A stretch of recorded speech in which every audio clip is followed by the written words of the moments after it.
이런 아이가 있었어요. 약간 덩치도 크고 이렇게 조금 통통한 편인 여자아이가 있었어요. 남자아이들이 학기 초에 이 아이를 놀렸어요. 굉장히 짓궂게 놀렸는데 먼저 개입하지 않고 일단 봤어요. 그랬더니 아이가 뭐라고 하더라고요. 그 아이가 저한테 오길래 선생님 쟤네 뭐 이렇게 했어요. 빨리 혼내래. 이렇게 갈 줄 알고 이제 나는 기다리고 있었던 거예요. 혼내주기를. 근데 이 여자아이가 뜻밖의 말을 하는 거예요. 그리고 실제로 아이들을 지켜보니까 이 아이에게 함부로 못하는 거예요. 안녕하세요. 교육대기자TV 대기자 방종임입니다. 감정 표현을 말로 효과적으로 하는 부분에 어려움을 느끼는 친구들이 점점 많아지고 있는데요. 아이들이 자신의 감정을 제대로 표현하는 효과적인 방법 오늘 나눠볼게요. 안녕하세요. 김성입니다. 오늘 오랜만에 또 대기자TV 왔는데요. 좋은 이야기, 위로와 유익이 되는 이야기 하고 가겠습니다. 감사합니다. 아무도 안 믿으시겠지만 28년 차 정도 안 믿겨져요, 아직도. 많은 분들이 그래, 아니요. 지금도 학교에서 이렇게 마주치면 그냥 너무 아무렇지 않게 그냥 선생님이려니 하고 이야기를 하시다가 예, 감사합니다. 여기 학교 교감이에요. 그러면 아, 진짜요? 이렇게 다 똑같이 일이에요? 그렇게. 교감 선생님이라니. 거의 이제 한 몇 년 차 정도 안 된 신입으로도 보실 것 같아요. 뒷모습. 감사합니다. 경험을 바탕으로 이번에 아이들이 자신의 의견을 효과적으로 표현하는데 어려움을 겪는 경우가 많다. 그래서 아이의 말 연습이라는 책을 내셨잖아요. 네. 그 경험담 지금 쓰신 이유가 있으실 것 같아요. 사실은 이 책은 학부모님들이 먼저 요구를 하신 책이에요. 이런 책이 있었으면 좋겠고 선생님 저희를 위해서 이런 이야기를 해주셨으면 좋겠어요 라는 이야기를 제가 몇 년 전부터 들어서 꼭 한번 다뤄보고 싶었던 주제이긴 해요. 코로나 시기를 지금 이 아이들이 겪었잖아요. 그런데 이 코로나 시기가 줬던 그 영향과 그 여파가 지금 이제 막 드러나는 것 같아요. 제가 느낄 때는. 네. 그때 교육계 관계자들이 상당히 많은 분들이 염려를 했거든요. 지금의 이 코로나가 나중에 아이들한테 어떤 영향을 남길지 참 알 수 없다라는 지적을 했었잖아요. 실제로. 네. 근데 이게 제가 학교에서 느끼는 부분은 아이들이 상대의 감정을 이해하고 수용하고 또 내 것을 잘 쉽게 부드럽게 전달하는데 많은 어려움을 느끼더라고요. 왜 그런지도 많이 생각을 해보고 선생님들하고도 이야기도 많이 나눠보고 했는데 이런 부분이 있는 것 같아요. 우리가 마스크를 쓰지 않은 상태의 어린이들 같은 경우는 상대를 보면서 이렇게 얼굴을 보고 아, 이 사람 지금 기분 좋구나. 아, 이 사람 지금 내 말을 잘 이해하고 있어 같은 언어가 아닌 비언어적인 정보를 이 얼굴을 보면서 읽어내는 것을 아이들이 어릴 때부터 그냥 자연스럽게 이거는 습득이 되는 거잖아요. 근데 그 시기를 지나온 아이들은 이 부분의 경험이 누락이 된 것 같아요. 그러니까 우리가 마스크를 쓰고 친구들과 어울리고 수업을 듣고 하는 과정들이 이게 몇 년이 지속됐잖아요. 근데 이 시기를 지나온 아이들이 이런 부분에 대해서 경험이 사실은 빠져버린 거예요. 근데 굉장히 중요한 정보임에도 불구하고 이런 부분을 놓치고 자라준 거죠, 아이들이. 그렇죠. 그리고 이것들이 이제 많은 사람과 어울려서 생활을 하는 그런 상황이 되니까 이런 것에서의 미숙함들이 터져 나오기 시작하는 거죠. 이제 나타난다고. 네, 그러니까 이제 나타나는 거죠. 코로나가 지나온 지 꽤 됐는데 그 당시에 유아기였던 친구들이 저는 그렇다고 봐요. 그 시기를 누락한 상태로 자라다가 이제 초등학교에 들어온 상황인 거죠. 이 부분이 되게 사소하고 아무것도 아닌 것 같이 보이죠. 왜냐면 티가 잘 안 나니까. 하지만 이것도 누적되었을 때는 아이들한테 그만큼의 영향을 남길 수밖에 없는 거죠.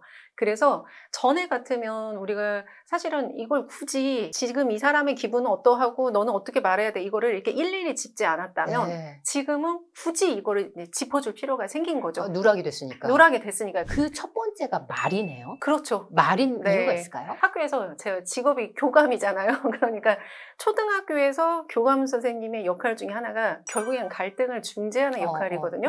근데 여러 가지 갈등 상황이 있는데 저는 이제 학생들도 직접 면담하고 학부모님도 면담하고 당연히 교사도 상담하고 해요. 근데 아이들 만나서 이야기를 들어보니까 뜻밖의 이야기들 하는 거예요. 나는 장난이었어요.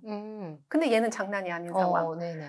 그리고 그거를 서로 잘 이해를 못한 상황. 이런 상황들이 너무 아무렇지 않게 만들어지더라고요. 그렇다면 이것들을 하나씩 하나씩 차근차근 단계처럼 짚어줘야겠다. 라고 생각이 들었어요. 말은 결국에는 행동을 만들어요. 말이 먼저고 행동이 그 다음이에요. 그리고 이 행동은 관계를 만들어요. 그러니까 말을 지도하지 않으면 교실에서도 교실이 잘 운영이 안 돼요. 저는 이 책을 읽으면서 제 인식에서 좀 달라진 부분이 있어요. 요즘에 흔히 부모는 착한 아이에 대한 로망이 있잖아요. 착한 아이로 자녀를 키우고 싶어 했는데 마냥 착하기만 하면 어려움이 더 있을 수 있다라는 메시지로 저는 조금 읽었거든요. 네, 맞아요. 맞죠? 네. 어떤 의미실까요? 저도 착한 아이로 키우고 싶었거든요. 그리고 저는 저희 아이가 착하게 살길 바래요. 그런데 저는 학생들한테도 그랬지만 저희 자녀들한테도 항상 제가 뭐라고 이야기하냐면, 이제 제가 교실에서 정말 자주 했던 말이 착한 아이가 손해보는 건 옳지 않아였어요. 착한 아이가 무작정 희생하는 것은 그건 좋은 거 아니야. 엄청 추운 겨울날 우리가 밖에 나가는데 정말 떨고 있는 사람이 있어요. 그리고 너무 안쓰러워 보여. 근데 이 사람에게 지금 내가 입고 있는 옷을 싹 다 벗어줄 건가요? 그리고 나는 맨몸으로 올까? 우리 그렇지 않거든요. 그러니까 사실 선량하고 친절한 행동을 한다는 건 내가 가진 것 중에 여유가 있을 때 줄 수 있는 거예요. 내가 가진 것 중에 이 세 개 가지고 있는 전체를 다 줘버리고 억지로 이것을 내놓는 행위가 아니라 뭔가 나한테 여유가 있고 베풀 수 있는 네네. 그 정도가 됐을 때 해줄 수 있는 것이 선행이어야 되는 거죠. 네네. 그리고 특히나 아이들한테 그렇게 지도를 해줘야 저는 맞다고 봐요. 교실이란 곳이 많은 사람이 있다 보니까 그렇죠. 착한 아이들이 손해보는 경우가 종종 생겨요. 그런 부분이 사실은 마음에 많이 걸렸었어요. 네네. 교실에서 얘네들이 손해보지 않게 하려면 어떻게 해야 되지? 이런 거를 저는 항상 고민을 했기 그럼 때문에. 부모도 마찬가지일 것 같아요. 그렇다고 착하지 말라고 할 수는 없잖아요. 아, 그쵸. 네, 착한 건 좋은 거니까. 이 부분은 어떻게 네. 생각하면 좋을까요? 부모님께서 분명히 아이가 착했으면 좋겠다. 우리 지금 방금 이야기한 것처럼 그렇게 생각하실 텐데, 중요한 것은 이 착한 것에 대한 기준을 잡아줄 필요가 있다라고 봐요. 그러니까 선을 그어주는 거죠. 네네. 제가 지금 방금 설명한 것처럼 이렇게 선을 그어주되 네. 네가 원치 않는다면 안 해도 돼라고 말해주는 게 저는 맞다고 봐요. 이것은 네가 하고 싶을 때, 할 수 있을 때 할 수 있는 거야. 근데 네가 원치 않는 것은 굳이 안 해도 괜찮아. 넌 아직 어리니까 괜찮아. 거절하는 것, 그리고 네 거 안 주는 거 있잖아. 그거 나쁜 거 아니야. 그거 나쁜 거 아니야. 그거 내가 내 것을 정확하게 지키는 건 그게 바로 착한 거야. 그러니까 예. 착한 거에 대한 기준이 잘 없었을 경우에 마냥 착한 거 베푸는 걸로 잘못 생각하는 부분을 잡아줘야 된다는 말씀이신 것 같아요. 네, 그렇게 하지 않으면 아이들이 이걸 어떻게 또 착각을 하냐면 내가 이렇게 안 했는데 나 괜찮은가? 나 나쁜 거 아닌가? 처럼 오해를 하죠. 자기가 친구가 달라고 했는데 안 줬기 때문에 오히려 내가 나쁜 사람이 된 거 아닌가 같은 죄책감을 가져요. 불필요한 죄책감인데 아이들이 너무 착하다 보니까 이렇게 하지 않은 그 자기 자신에 대해 죄책감을 스스로 심는 거예요. 아이가 되게 온순한 그런 아이예요. 우리가 흔히 말하는 순한 아이. 네네. 싫다 소리 거의 못하는 아이. 근데 있죠. 이 아이가 어렵게 돈 모아서 사는 이제 그런 장난감들 있죠. 초등학생들 좋아할 만한, 남자애들 좋아할 만한 장난감을 사요. 그리고 그 다음날 학교에 가지고 와. 그러면 이거를 애들이 달라고 그래요. 나 하나만 줄래? 네네. 나도 좀 만져보자. 그러면 얘는 이제 막 이제 막 뜯은 새 그 장난감을 친구들이 막 만지작거리고 달라고 했을 때 이거를 줘버리는 거예요. 거절할 줄 몰라서요? 못하는 거예요. 못하는구나. 그냥 지금 우리 이야기한 너무 착하기만 하기 때문에 이 문제 때문에 상담을 해야겠다. 그래서 학부모님을 만나서 제가 이야기를 나눴는데 무슨 얘기를 하시냐면 저는 아이한테 착하게 살라고 항상 강조했는데요. 근데 여기도 되게 독실한 크리스찬이셨고 막 그런 얘기를 하셔요. 그러니까 선량한 아이로 키우고 싶어서 선한 행동 이런 거를 막 이야기하다 보니까 어느 날 보니까 아이가 가서 다 주더래요. 제가 면담을 했던 가장 중요한 그 포인트는 뭐였냐면 준비물을 애들이 안 가지고 와버려요. 얘 때문에? 얘 거 쓰니까? 네. 그래서 걔한테 가요. 그리고 뭐라고 하냐면 나 이거 좀 줘봐. 그리고 얘가 가지고 온 준비물을 애들이 가져가 버려요. 애들은 그런 거 금방 알죠. 누가 그래요. 그렇게 안타깝지만. 하면 얘 거 쓰면 되겠다 이런 걔한테 거죠. 가요. 그냥 자연스럽게 가서 가지고 와요. 그래서 아니 왜 걔 거를 달라고 하니? 그랬더니 선생님 작년에도 그랬어요. 작년에도 그랬대요. 그래서 아무렇지 않은 거예요. 아이들은 네네. 얘가 당연히 가지고 오고 당연히 줄 아는 거예요. 그래서 저는 양쪽을 똑같이 지도를 했었어요. 가서 하셨을까요? 달라고도 못하게 했고 달라고 하지 마라. 그건 얘 거다. 가서 달라고 하면 안 돼. 넌 네 거 네가 준비해야 돼. 뭐 이렇게 나머지 아이들은 지도했고 이 아이는 와서 제가 없을 때 할 수도 있잖아요. 사실은 애들이니까. 그럼요. 그래서 선생님이 없더라도 네가 원치 않는다면 주지 않아야 돼. 그래서 선생님이 멘트로 적어줄 테니까 걔는 책상에다가요 이렇게 써서 붙여놨었어요. 뭐라고 제가 썼어요? 오죽하면 이걸 했겠습니까? 어머. 오죽하면 이 어머니가요 나중에는 어떻게까지 했냐면 그래서 저랑 얘기할 때 처음 단번에 단박에 탁 끊는 것은 사실 이 아이 성격이 안 되는 거예요. 어머니 성격에도 안 되고 아이 성격에도 안 돼요. 그럼 우리는 이렇게 하자. 어머니 준비물을 보낼 때 그러면 앞으로 2개만 보내세요. 그래서 아이가 정말 주고 싶은 친구 한 명한테는 줄 수 있다. 근데 이것도 여유가 될 때 주는 거지 한 개만 있을 때 줘버리면 안 돼. 이렇게 집에서는 지도해 주세요. 와. 그리고 너는 네가 원한다면 줄 수 있지만 원치 않는다면 싫다고 우리 말해보자 해서 이렇게 적어서 붙여줬었어요. 네. 싫으면 싫다고 해도 예, 싫다고 말하는 거 나쁜 거 아니라는 말을 적어줬어요. 그거 나쁜 거 아니야. 그거는 좋은 거야. 그게 착한 거야라고 저는 그렇게 가르쳤어요. 선생님 솔로몬 같으세요. 근데 예전에는 이 부분에서 이렇게 지도해야 될 거라고 생각하시는 분이 많지 않았음에도 불구하고 네. 요즘 들어서는 이 부분도 어려워하는 이유들이 있을까요? 요즘 들어 아이들이 더 거절하기 어려워하고 얘기하기 어려워하고 자신의 표현을 솔직하게 그렇지만 부드럽게 얘기하기 어려워하는 이유. 뭔가 아이들한테 우리가 그런 틈, 여유 이런 걸 많이 뺏었잖아요. 학습이라든지. 네, 여러 가지 측면에서 저 어릴 때만 해도 저는 노는 시간이 꽤 많았거든요. 나가서 흙을 만지는 그런 일이 많았어요, 실제로. 근데 제가 교무실에 있다 이렇게 운동장 가끔 나가서 아이들 노는 거 볼 때가 있는데 흙을 만지면서 친구들이랑 같이 그렇게 노는 아이들이 거의 없어요. 끝나면 학원 가야 되고 끝나면 뭐 해야 되고 바빠요. 예. 근데 이 바쁘다는 건 마음의 여유가 없어진다는 뜻이잖아요. 그렇죠. 시간적으로 바빠지니까 결국에는 아이들은 이게 이렇게 일과에 쫓기고 뭔가 할 일도 많아지고 마음이 각박해질 수밖에 없는 거죠. 그리고 다른 친구들과의 부대낌이 별로 없을 것 같아요. 네, 학부모님들께서는 갈등 상황에 대해서도 굉장히 불편해 하시거든요. 사실 불편하죠. 학교에서도 아무 일 없었으면 좋겠어요. 저도 아무 일 없는 하루가 됐으면 좋겠습니다. 하나님 이러면서 기도하면서 가요. 제가 진짜로 하나님 제발 오늘 조용히 하루 평화롭게 이렇게 하고 교감 선생님이시니까. 네, 근데 갈등이 나쁜 거 아니에요. 네, 아까 우리 거절하는 맞아요. 것이 예. 나쁜 것이 아니듯이 갈등이라는 건 그 안에서 아이들은 잘 알아요. 아, 그래 이렇게 하면 저 친구가 기분이 나쁘겠구나 조차도 배우거든요. 아, 이렇게 하면 상처를 받을 수도 있구나. 아, 나의 이런 행동이 얘한테 피해를 줬네? 같은 것도 아이는 배우거든요.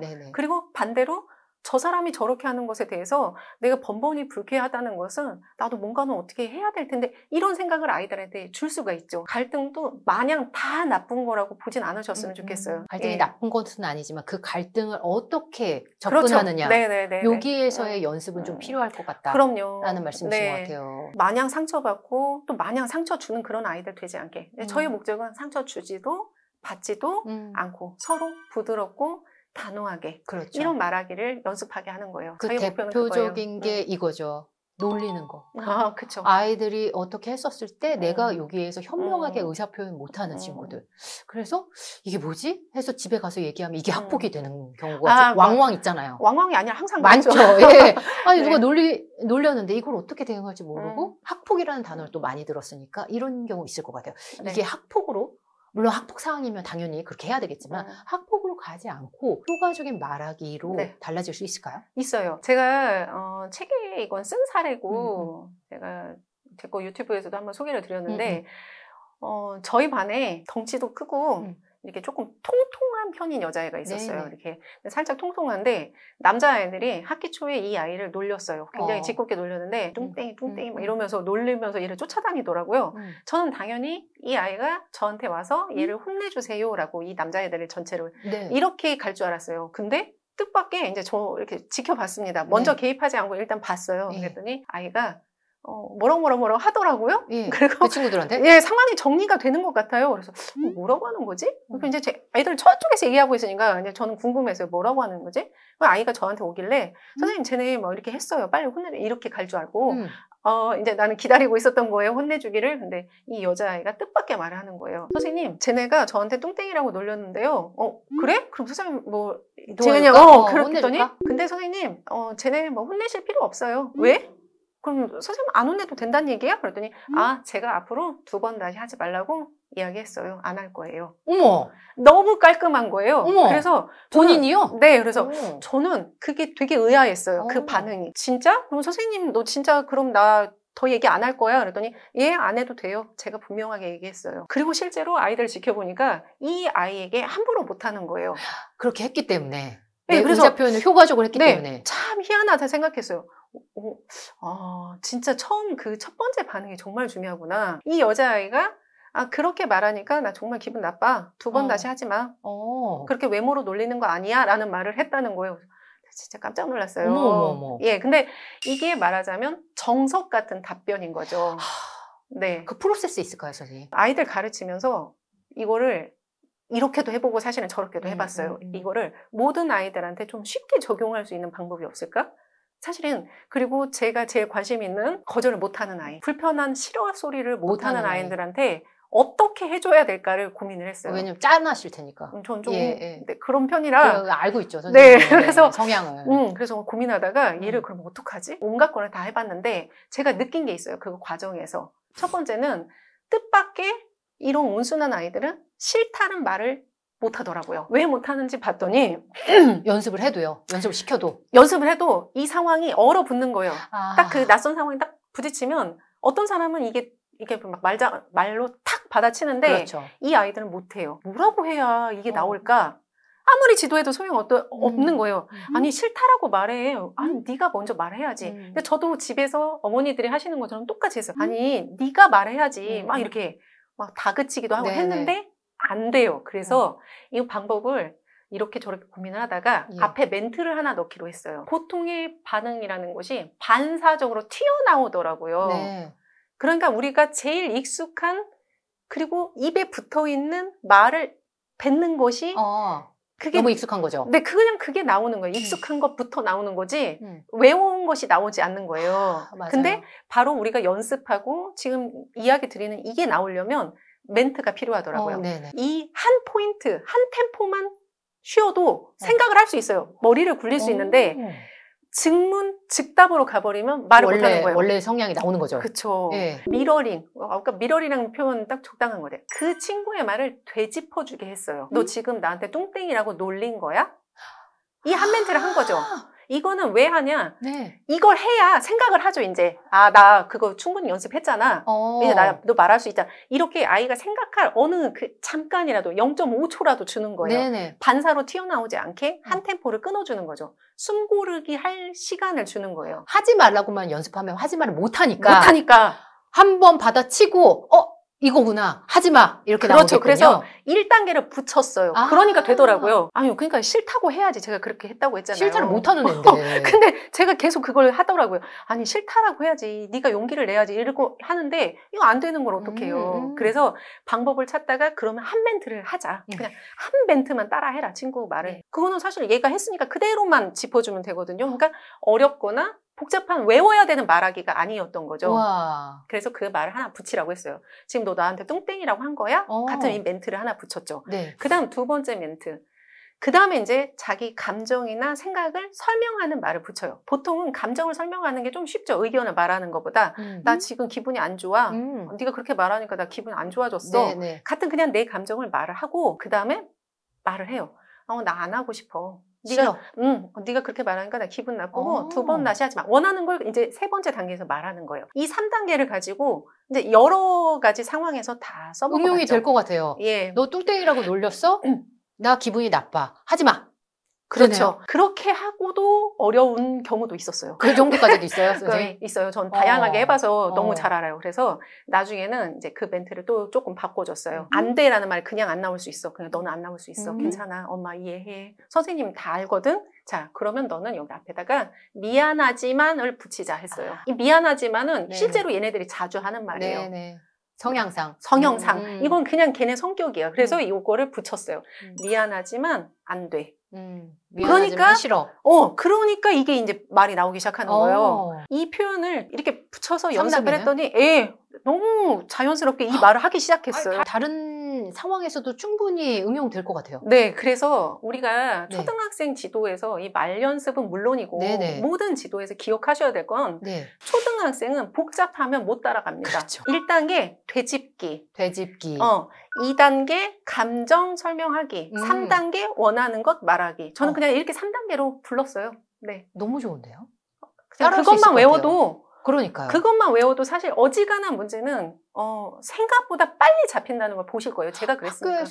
학교에서든요. 네. 학년이랑 상관없이. 학년이랑 상관없이. 이건 초등 6학년이든 사실 성인이든 똑같아요. 어떤 사람이든지 이 말하기를 연습하신다면 평소에 내가 해왔던 반사적인 말하기에서 달라졌다는 걸 느낄 거예요. 그러니까 이렇게 멘트를 한번 되짚는 순간 이제 반사적인 말하기가 아니라 대응하는 말하기로 딱 바뀌는 거예요. 사태가 전환되는 그렇죠. 거죠. 예. 그래서 반사적으로 나가면 보통의 아이들이 이제 싸움인데. 여러 반응이 있는데 그냥 범주화 시켜서 크게 보면 한 3가지 정도로 볼 수 있었어요. 네. 하나는 우리 지금 네네. 이야기했던 회피. 네, 우물쭈물하거나 끝을 얼버무리거나 다른 장소 가거나 네, 피하거나. 그냥 싫지만 모른 척하고 돌아서거나 이런 것이었고 공격적인 반응도 있었어요. 때리거나 욕을 해요. 아주 거친 욕을 확 해버려서 상대가 오히려 더 움찔해가지고 이렇게 그리고 심한 경우는 그냥 주먹이 싸움. 곧바로 예, 탁 예. 나가면서 이제 예. 싸움을. 작년에 그런 얘기가 있었거든요. 그 아이들 중에 예. 많이 유행했던 말이 어쩌라고였어요. 어른들도 많이 쓰는 것 같아요. 예. 뭐 어쩌라고. 음. 근데 사실 이것도 어떤 의미에선 대응하는 말하기 아닌가요? 저한테 그렇게 물어보실 수도 있겠어요. 근데 저는 그렇지 않다고 봐요. 뭐 그래서 어쩌라고. 뭐 어쩌라고 이렇게 하면은 이게 벌써 어떤 느낌으로 들려요? 네, 싸우자는 느낌으로 들리잖아요. 네. 그러면 이거는 대화로 갈 수가 없죠. 이거는 단호한 느낌이 아니라 그 단호함을 이미 넘어선 그런 느낌으로 들려요. 실제로 교무실에 저한테 와서 아이들이 이렇게 얘기하는 경우도 있었어요. 네. 어쩌라고 했어요. 그래서 너는 뭐라고 했니? 그러면 어쩌라고에 대해서 넌 뭐라고 했니? 저는 어쩔 TV라고 했어요. 네, 그런 경우가 있었어요. 그래서 네네. 어쩌라고 어쩔 TV 난리 이거를 났네. 그러니까 그런 거 말고 대응하는 말하기는 지금 이렇게 하나씩 짚어가면서 차분하게 대응을 하는 거예요. 어차피 어쩌라고 어쩔 TV 하면 끝나지 않는 싸움이잖아요. 이게. 안 끝나요. 안 계속 그러고 끝나는 있어요. 거죠. 계속. 이거를 효과적으로 의견을 전달해서 이 상황이 마무리되기 위해서는 이 3단계가 가장 효과적인 거죠. 그러니까 앞에 설사 이제 3단계를 잊어버린다 하더라도 한 템포를 정말 딱 끊고 들어가야 돼요. 미안하지만 안 되겠어. 이 정도라도 해주면 사실 달라져요.